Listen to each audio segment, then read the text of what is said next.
Bonjour! Aujourd'hui, on attaque le troisième volet du tournage de ce joli bol. Et on va commencer par le détacher du tenon. Et je vous conseille très fortement de ne pas taper sur votre tour.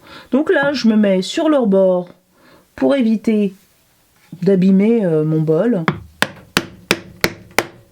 Voilà.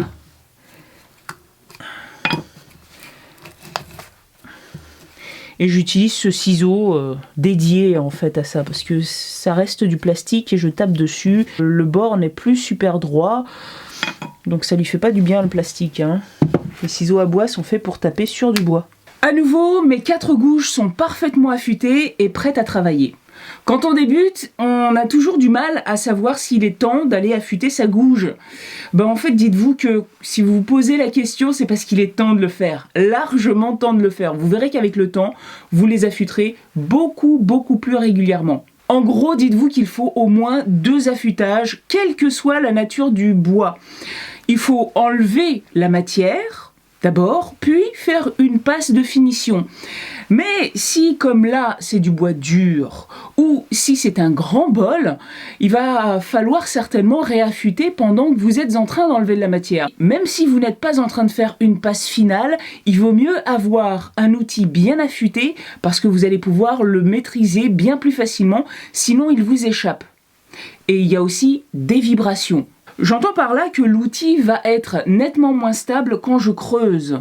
Au lieu de glisser contre le bois, il va sauter légèrement. C'est l'un des repères qui vous permet de comprendre qu'il est grand temps soit d'en changer, parce que vous avez d'autres gouges comme moi, ou alors de l'affûter. On peut enlever de la matière avec un outil qui ne coupe plus très bien. Le problème, c'est que on ne maîtrise plus de la même façon. Donc, il peut partir, il peut agripper, il peut casser les bords de votre bol, et ça, franchement, vaut mieux éviter. Ça aussi, c'est un bon repère quand vous êtes en train de travailler. Si vous ne maîtrisez plus très bien votre outil, c'est qu'il n'est plus affûté correctement. Allez l'affûter. J'ai donc fait une mortaise. Je la positionne, on est mort. Je tourne pour m'assurer que c'est bien à plat partout. Et que je ne suis pas comme ça, parce que sinon, ça ferait pas la même sensation.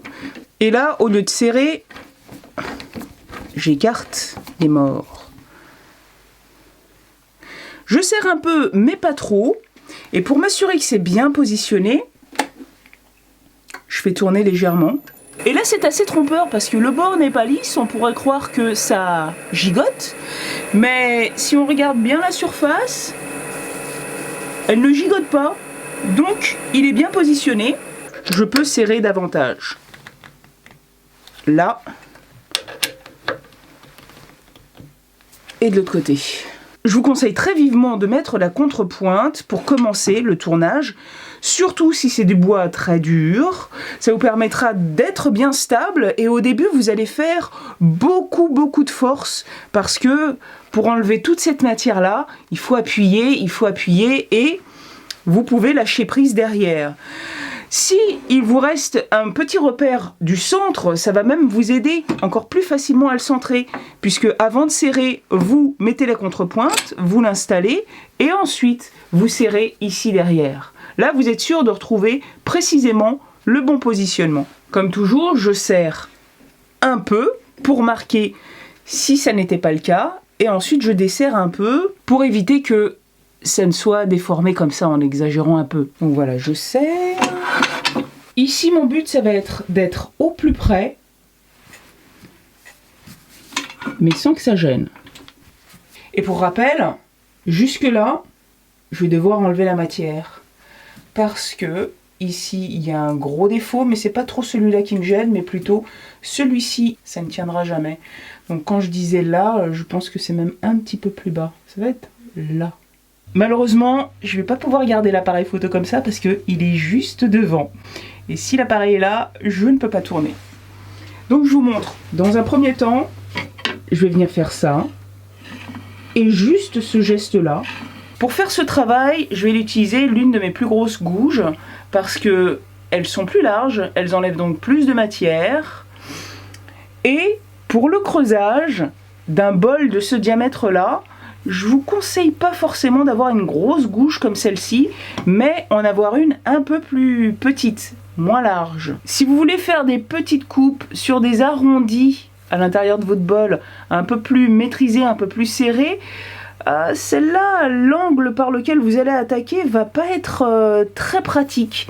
C'est ce dont je me rends compte actuellement. Donc, en réalité, si vous avez un tour comme le mien, qui ne permet pas de tourner plus de 30 cm, c'est pas la peine d'avoir des grandes, grosses gouges. 10 mm, c'est largement suffisant. Avec une plus petite gouge sur un grand bol, ça va vous prendre beaucoup plus de temps. Ça va être un peu longuet, quoi. Là, ça permet d'accélérer le mouvement.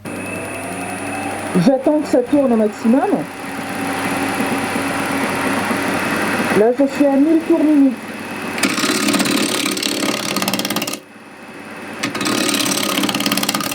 Une fois que c'est à peu près lisse, je peux l'attaquer comme ça.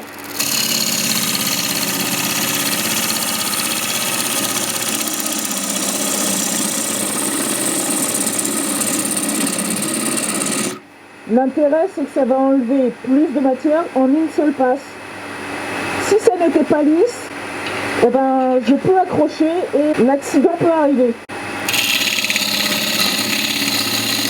Vous voyez, ça m'est un peu arrivé là. Donc ne le faites que si vous voulez essayer, mais si vous le maîtrisez relativement bien.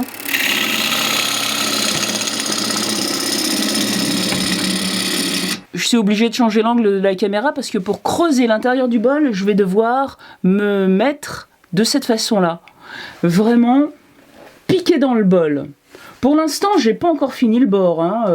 On voit ici qu'il y a encore de la matière à enlever avant d'arriver à la fissure et à ce petit défaut. Mais pour pouvoir travailler le bord, il faut que j'arrive à un niveau inférieur par rapport à ce bord justement. Donc pour l'instant, je vais creuser. Et pour creuser, il faut d'abord commencer par pointer pour pouvoir faire un sillon et ensuite on ouvre. On pointe, ça sécurise et ensuite on ouvre. Pourquoi est-ce que ça sécurise? Parce que votre gouge ne bougera pas si elle est en maintien avec le biseau. Une démonstration vaut mieux que des paroles.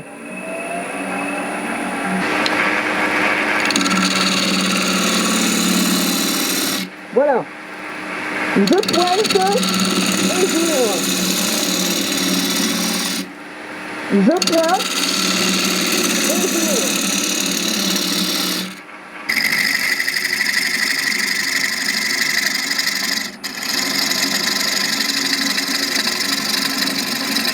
Pour l'instant, je veux garder cet appui ici parce que ça sécurise la prise. C'est de l'orme, c'est très très dur. Vous vous en rendez pas compte, mais la force que j'exerce, elle est assez grande. Et tout à l'heure, je vais vouloir l'enlever parce que ici, je commence déjà à être un petit peu gênée par la contrepointe par rapport aux angles d'attaque. Pour creuser ici, il faut que j'attaque suffisamment à l'intérieur. Je vais vouloir donc l'enlever. Et pour l'enlever, je veux me dépêcher, un coup de marteau va suffire. Mais pour l'instant, j'ai pas encore fini. Je vais encore avoir besoin de cet appui pour pouvoir faire le bord dans de bonnes conditions. Travailler ici le bord, c'est vraiment la partie la plus délicate. Vous risquez de ne pas bien l'attaquer et ça peut partir et là, vous mangez tout le bord de votre bol. Dans un premier temps, je vais attaquer la coupe avec le biseau comme s'il était en parallèle par rapport à la surface du bol. Le but, c'est d'enlever tous ces défauts qui restent là. Ensuite, je vais enlever de la matière. Pour ça, je vais aller attaquer un peu plus loin avec un léger biseau vers l'intérieur, mais pas trop, parce que si vous le faites vraiment comme ça, là, vous allez partir. Là, je suis en parallèle. En gros, ce sera comme ça, à peu près par là. Faites très attention si vous n'êtes pas habitué parce que là, c'est très facile de riper et d'abîmer tout le bord du bol. Notez que j'ai toujours mon pouce ici qui sert de butée pour contrôler parfaitement. Et pour contrôler davantage, moi je vous conseille là aussi d'avoir la gouge contre vous, de tenir ici, évidemment pas là. Plus près vous serez, mieux vous maîtriserez. Et de la tenir au bout avec votre hanche. Voilà, là Vous contrôlez bien. Et à nouveau, ce sera tout votre corps qui fera le mouvement. Ce bois est parfaitement sec depuis des années. C'est aussi un bol qui n'est pas très grand, pas très profond. Donc on va pouvoir creuser tout d'un coup et ensuite poncer. Quand il s'agit d'un bol plus grand, et surtout quand le bois n'est pas vraiment complètement sec, mais même s'il est sec, il y a toujours des tensions qui se libèrent. Quand on creuse un bol, on passe d'une grosse épaisseur de bois à une épaisseur de 1 cm. Forcément, il y a des tensions qui se libèrent. Donc, ce qu'il est préférable de faire, c'est d'avancer 10 cm par 10 cm. Encore une fois, c'est soit parce que votre bois n'est pas complètement sec, il est encore un peu vert, soit parce que c'est un grand bol.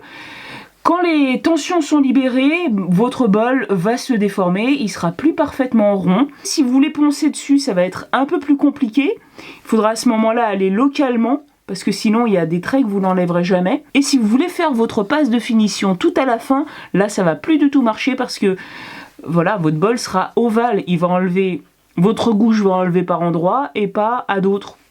Donc l'épaisseur des bords sera vraiment pas du tout régulière.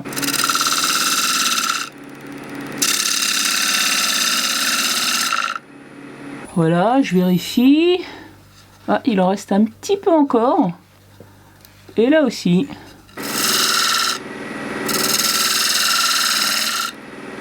Là, c'est bon.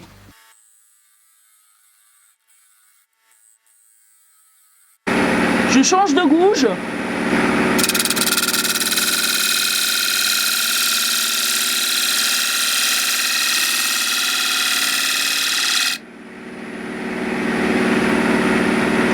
Et j'ai beaucoup de mal à aller plus loin parce que la contrepointe me gêne. Donc je vais m'arrêter là. Ah, j'ai pas l'impression que ce soit super propre là. Il y a comme un petit éclat. Je pense que c'est là où il y avait la fissure. Mais tout ça, ça va partir au ponçage. Hein. Parce qu'évidemment, je vais poncer et forcément, ça enlève un dixième de millimètre. Ça devrait être bon. Je vais pas m'embêter plus que ça. Pour enlever ça, forcément, je vais détacher. Mais je vais détacher le mandrin avec.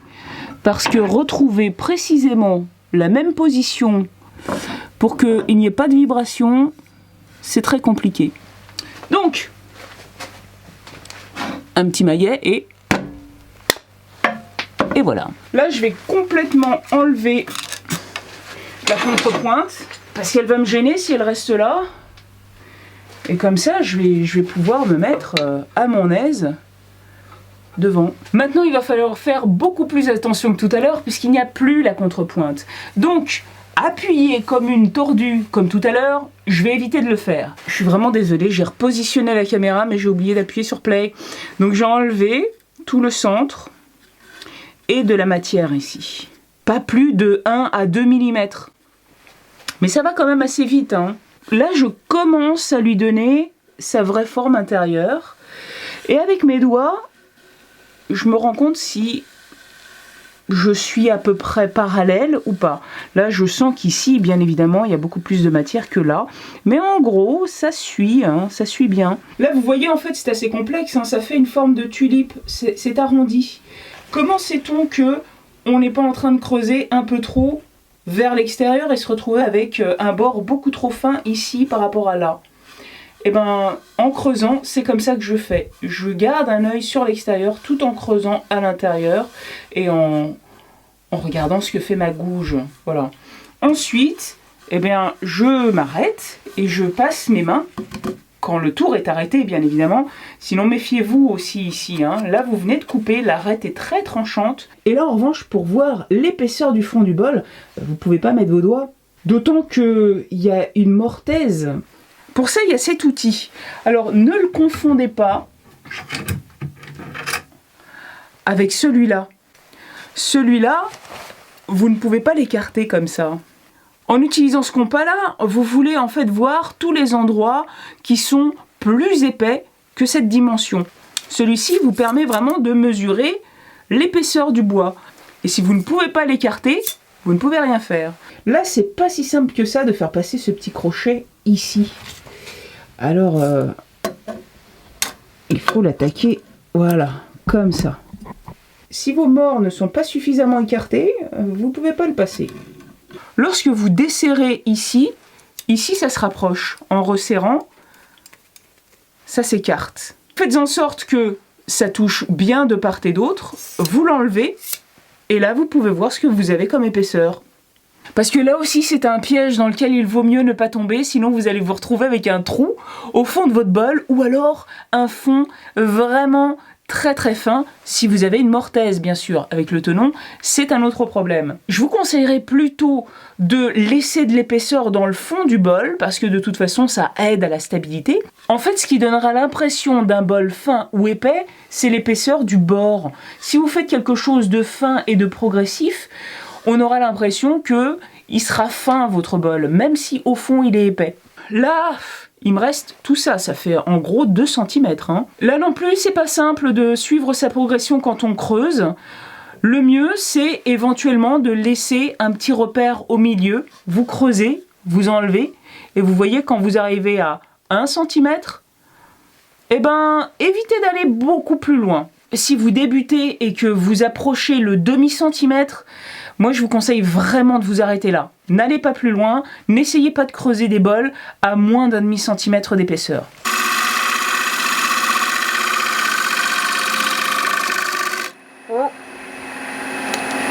Là je sens que ma gouge ne coupe plus assez. Elle saute. Ça tombe bien, je vais prendre mon autre gouge, elle est plus petite. Et là, je me positionne de façon à être le plus près possible ici avec mon porte-outils du centre pour limiter les vibrations. Finalement ici c'est là où il y a le plus de distance. Donc là je suis bien près, là il y a un peu de distance et là je me rapproche. Là c'est dommage, c'est encore un peu épais parce que j'aurais pu en profiter pour faire ma passe de finition.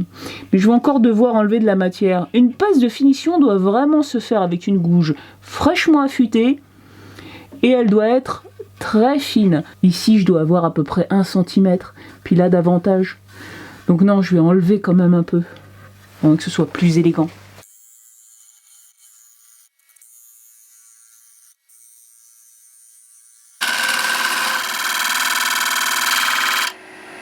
Ça, c'est un autre défaut de ce tour.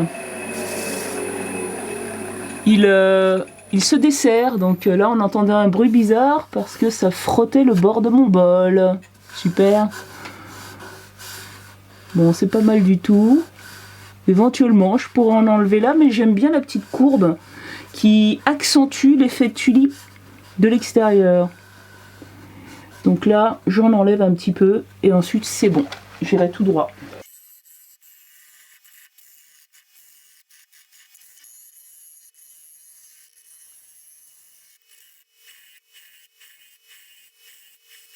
À nouveau, j'arrête pour vérifier l'épaisseur. C'est pas mal, mais j'ai envie d'en enlever encore un petit peu. Quand vous faites ce mouvement-là, comme ça, c'est très difficile de ne pas faire de vagues. Moi, je vous conseille d'enlever de la matière, puis ensuite vous faites une petite passe, vraiment la plus droite possible, pour venir enlever juste le haut des vagues. Voilà. Mais c'est pas évident. Et si c'est pas lisse, eh ben vous allez devoir enlever tout ça au ponçage. Ou alors vous allez le laisser et les gens qui vont passer leurs doigts dessus vont voir les jolies vagues. Et ça, c'est pas joli du tout.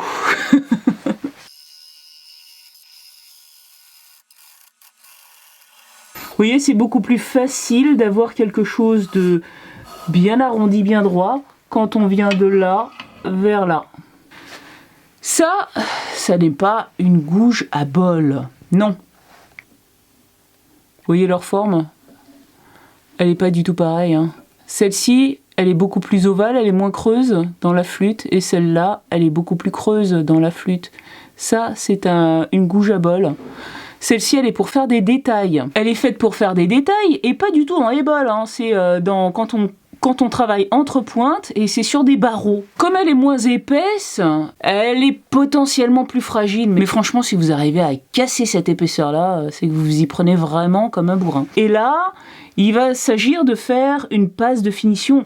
Donc je vais enlever très peu de matière et le fait qu'elle soit un peu pointue là, bah ça m'arrange. Ça me permet d'aller un peu plus partout. Vous voyez, là avec l'autre, j'ai déjà touché le bord du bol. Et bah là, je le touche pas encore. Donc je vais pas du tout être gênée pour venir jusqu'au bout. Voilà. Donc je vais l'utiliser. Faire une petite passe comme ça. Tout à l'heure, j'ai commencé à creuser ici. Et juste avant, la passe de finition que j'avais faite, elle était bien lisse, elle était bien propre. Là, il y a de l'arrachement maintenant. Pourquoi? Pourtant, ma gouge, elle était fraîchement affûtée. C'est parce que ce que j'ai enlevé, c'était trop épais. C'est donc pour ça qu'il faut toujours faire une passe de finition extrêmement fine. Même si votre gouge est fraîchement affûtée, si vous enlevez plus d'1 millimètre, eh ben ça va pas être propre. Là, j'ai largement enlevé plus d'1 millimètre. Vous allez voir, hein, c'est presque l'épaisseur d'un cheveu ce que je vais enlever. Je commence en sécurisant avec mon doigt.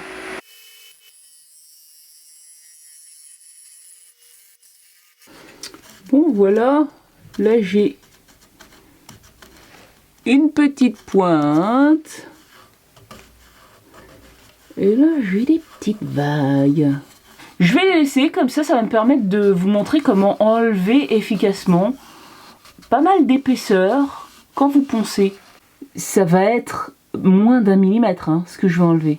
Et il ne faut pas oublier une chose, c'est que les vagues, c'est vraiment beaucoup plus facile à enlever que l'arrachement. L'arrachement, c'est vraiment autre chose. On ne se rend pas bien compte, mais les fibres sont arrachées et font des puits, des trous très profonds à l'intérieur. Pour poncer, on n'est pas obligé d'enlever complètement le porte-outils du banc.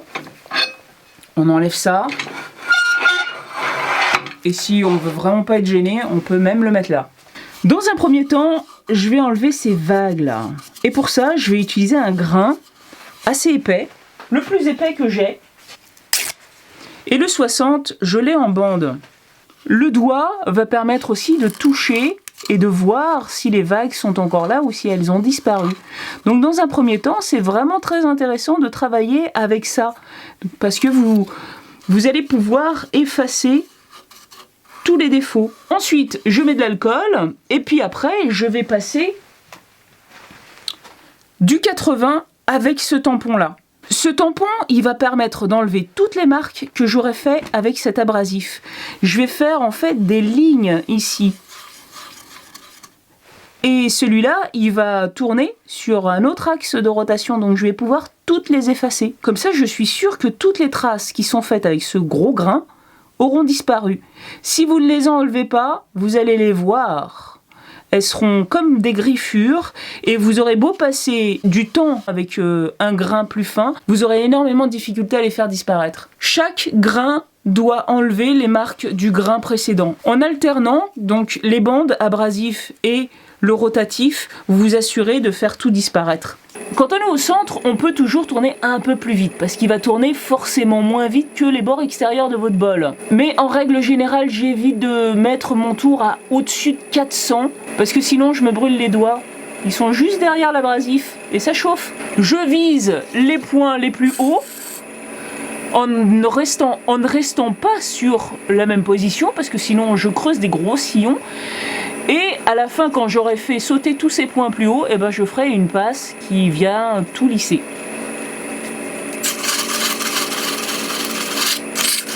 Mon aspirateur ne marche plus, il est tombé en panne. C'est pour ça que j'ai pas mis l'aspiration, mais comme vous le voyez, en ponçant l'intérieur du bol, toute la poussière reste là. C'est uniquement quand on ponce l'extérieur que ça sort. Il y a aussi un autre avantage à utiliser un patin comme celui-là. C'est que pour l'instant, j'ai l'impression d'avoir enlevé à peu près toutes les vagues. Sauf que, pas nécessairement, mais elles ne sont pas visibles là. Avec ce patin, je vais poncer sur un plan beaucoup plus lisse que mes doigts. Et tout ça, ça va apparaître. Parce que justement, les sillons que mon premier abrasif a créés, ils vont pas disparaître là où ce sera plus creux. Donc, il va falloir que je fasse un peu plus d'effort pour effacer encore les points les plus hauts et enlever bien toutes les marques d'abrasif. Et là pour ça, je ponce sans allumer le tour. C'est la perceuse qui fait le travail. Mais avant, je vais mettre de l'alcool. J'aime bien accélérer le séchage. Là, je vais passer de l'abrasif de 100 et je vais tourner dans l'autre sens. Parce que comme ça, les fibres vont s'aplatir dans le sens inverse. Tout à l'heure, c'était facile de savoir si j'avais assez poncé parce que les traces du premier abrasif s'effaçaient. Maintenant, je fais des traces concentriques. Mais comment est-ce que je sais que j'ai assez poncé? Là, on voit les cernes du bois. Quand je vais commencer à poncer, elles vont devenir un peu plus blanchâtres. C'est comme si ça allait disparaître. Et au fur et à mesure du ponçage, la couleur va réapparaître. Et c'est à ce moment-là qu'on peut se dire que c'est assez poncé. En tout cas, moi, c'est mon repère.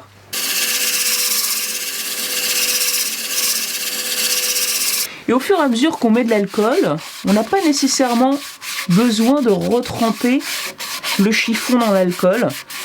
On arrive à l'appliquer, mais comme il y en a moins, il va s'évaporer aussi beaucoup plus vite. Donc là, je vais passer du 180.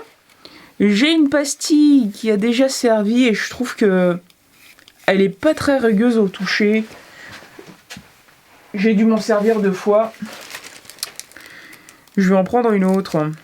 On n'est pas obligé d'acheter des pastilles comme ça, hein. Je pense que ça coûte beaucoup plus cher qu'un rouleau comme ça qui en plus peut vous servir à plein d'autres choses. Je me sers de ces bandes-là pour ma ponceuse calibreuse, mais elle n'a pas besoin d'avoir ce tissu derrière, ça coûte un peu plus cher. Mais si je le prends, c'est compatible avec les deux. Et en réalité, j'utilise beaucoup plus d'abrasifs là autour que sur ma ponceuse calibreuse. Un petit mot sur les abrasifs.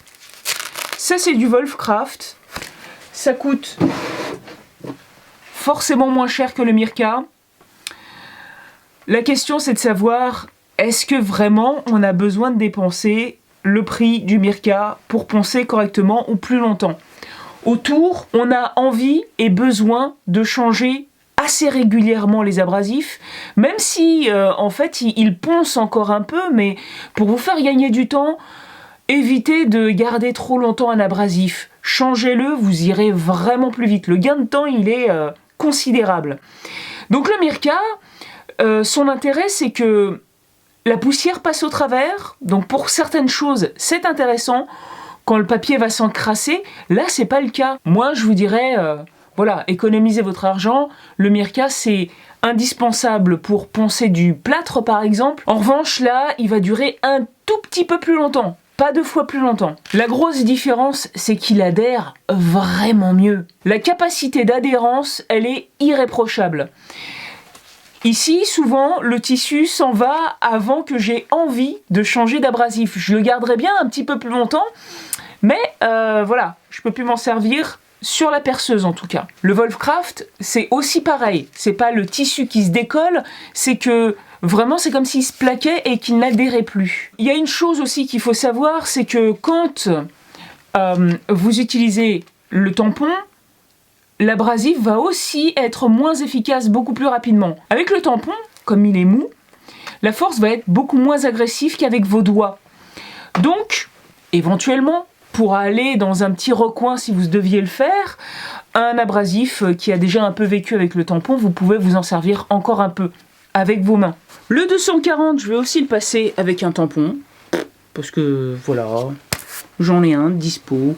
Sur les grains précédents, j'ai bien enlevé toutes les traces, il n'y a aucune griffure qui pourrait rester. Le 180, c'est déjà suffisamment fin, il n'a pas fait de rayures qui se verront. Donc là, je peux continuer avec le tampon sans trop me soucier du résultat, parce que je sais qu'il sera bon, même si je passe pas longtemps le 240. Un petit mot au sujet du tampon de ponçage. Je m'en sers pas uniquement autour, hein. Franchement c'est très utile d'avoir ça. J'ai plusieurs modèles, j'ai donc celui-là qui va sur la gouge qui n'est pas électrique mais mécanique, elle tourne à la force du tour, c'est-à-dire en frottant sur la pièce, ça marche bien. Mais le problème c'est que vous n'allez pas pouvoir adapter n'importe quel tampon dessus. Et je les ai jamais trouvés à acheter tout seul, donc vous êtes obligé de racheter tout le kit d'un coup. C'est dommage. Ensuite, donc, il y a ça. Voilà, il y a un petit coussin qui se colle dessus. Je pensais que c'était bien parce que, justement, la mousse s'abîme, le velcro peut s'abîmer également, et là, on peut le changer. Là-dessus, non. Mais la grosse différence, c'est que ici, c'est très mou. Trop mou, beaucoup trop mou. Ce qui fait que souvent, le bord, vous le cognez. C'est pas génial. Vous ne pouvez pas aller dans les petits recoins parce que la différence là, l'angle, il est beaucoup plus aigu ici. Et ça là, la partie métallique, elle est bien plus éloignée, donc vous déformez plus facilement. Et là, vous voyez, vous épousez très facilement un arrondi sans trop déformer l'arrondi en question. Là, non. Si c'est arrondi, bah, vous n'allez pas du tout effectuer de pression au milieu. C'est pas terrible du tout. Donc dans la description, je vous mettrai le lien pour ce tampon-ci. Maintenant, je passe le 380 dans le sens inverse de rotation du tour. Alors dans le sens inverse, il faut appuyer vers soi quand on ponce. Sinon, c'est dans l'autre sens. Il faut s'éloigner. C'est un petit truc à choper, mais éventuellement sur le haut. Pour éviter que le papier ne glisse, je le plie en deux. Comme ça, l'abrasif est aussi contre mes doigts.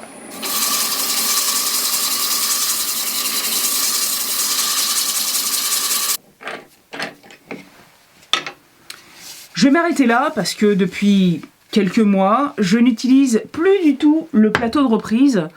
C'est beaucoup trop dangereux, même si là, potentiellement, je pourrais bien le fixer puisque il y a des petits rebords. Mais si votre bord est bien droit, les petits patins ne vont pas du tout bien le tenir et c'est trop souvent qu'on voit voler son bol. Donc je m'arrête là. Un tenon, c'est beaucoup moins esthétique qu'une mortaise, mais franchement, là, ça va, hein. La seule chose qui me reste à faire, c'est d'y mettre mon logo. Beaucoup me demandent où est-ce que je l'ai vu, mais je ne l'ai pas acheté. En fait, c'est quelqu'un qui m'a fait cette partie-là et j'ai fait tout le reste. Cela dit, vous pouvez les faire faire. Il y a des boutiques en ligne. Je vous mets 2 liens dans la description. Pour les produits de finition, je vais faire une vidéo dédiée parce qu'il y a beaucoup de choses à dire, même si je n'ai pas essayé tous les produits qui existent sur le marché. Ils sont tous intéressants, mais c'est bien de connaître leurs limites pour les appliquer correctement, c'est-à-dire par rapport à l'utilisation que vous allez faire de vos objets. Comme toujours, si la vidéo vous a plu, likez-la, partagez-la et abonnez-vous. À bientôt.